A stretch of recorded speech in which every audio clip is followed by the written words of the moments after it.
Hello বন্ধুরা, আশা করি সবাই ভালো আছেন। তো আজকে আমি মেডিকেল ভিসার অ্যাপয়েন্টমেন্ট ডেটের ব্যাপারে এবং বেনাপোল গেদে বর্ডার সম্পর্কে নতুন কিছু তথ্য নিয়ে হাজির হলাম।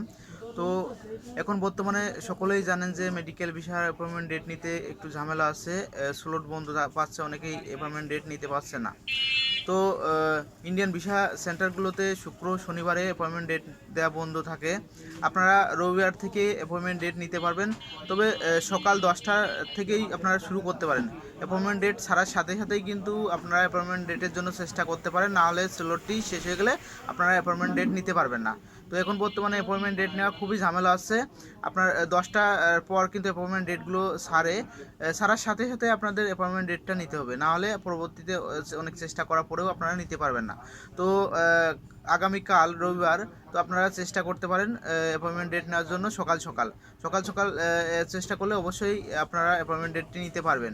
আর হচ্ছে আপনি আবেদন করতে পারবেন, আজকে আপনি আবেদন করে রাখুন, আগামীকাল রবিবার আপনারা অ্যাপয়েন্টমেন্ট ডেট নিতে পারবেন, কোনো সমস্যা হবে না। তো বেনাপোল বর্ডার দিয়ে এক এক সময় এক এক নিয়ম জারি করে। তো বর্তমানে কিন্তু সকলেই জানেন যে মেডিকেল ভিসা, এন্ট্রি ভিসা এবং স্টুডেন্ট ভিসা চালু আছে। এর মধ্যে মেডিকেল ভিসাই সবচেয়ে বেশি মানুষ যাতায়াত করে ইন্ডিয়ায়। তো যাদের অনেক পুরাতন আগে ট্যুরিস্ট ভিসা ছিল, তারাও কিন্তু এখন যাতায়াত করতে পারছে, ইন্ডিয়ায় যাতায়াত পাচ্ছে।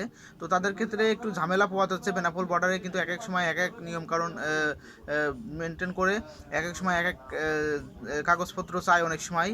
তো ট্যুরিস্ট ভিসার ক্ষেত্রে একটু বেশি সমস্যা করছে বর্তমানে, কারণ বন্ধ আছে যেহেতু ট্যুরিস্ট ভিসা।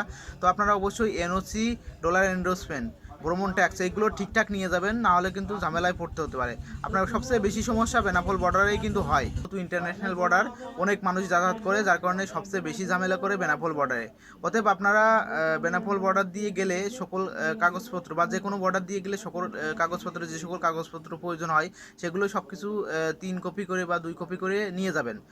কারণ ইন্ডিয়ায় ঢোকার সময় একটু ঝামেলা হয়, আসার সময় কোনো ঝামেলা হবে না বাংলাদেশিদের জন্য।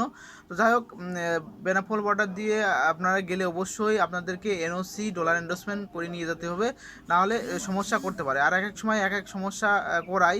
গেদে বর্ডার দিয়ে গেলে কিন্তু অতটা ঝামেলা হয় না। আপনারা এনওসি অবশ্যই সাথে করে নিয়ে যাবেন, কারণ আগে যাদের ট্যুরিস্ট ভিসা ছিল তাদের ক্ষেত্রে কিন্তু একটু ঝামেলা করতে পারে, কারণ বর্তমানে মেডিকেল ভিসা যেহেতু চালু আছে, ট্যুরিস্ট ভিসা অফ আছে।